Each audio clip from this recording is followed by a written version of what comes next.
எல்லாரும் கர்த்தரை கெம்பீரமாய் பாடுங்கள். மகிழ்ச்சியோடே கர்த்தருக்கு ஆராதனை செய்து ஆனந்த சத்தத்தோடே அவர் சந்நிதி முன் வாருங்கள். கர்த்தரே தேவன் என்று அறியுங்கள்.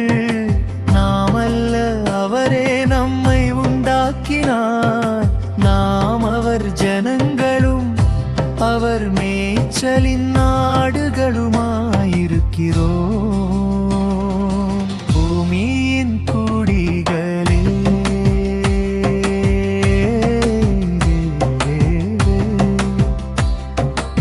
எல்லாரும் கர்த்தரை கெம்பீரமாய்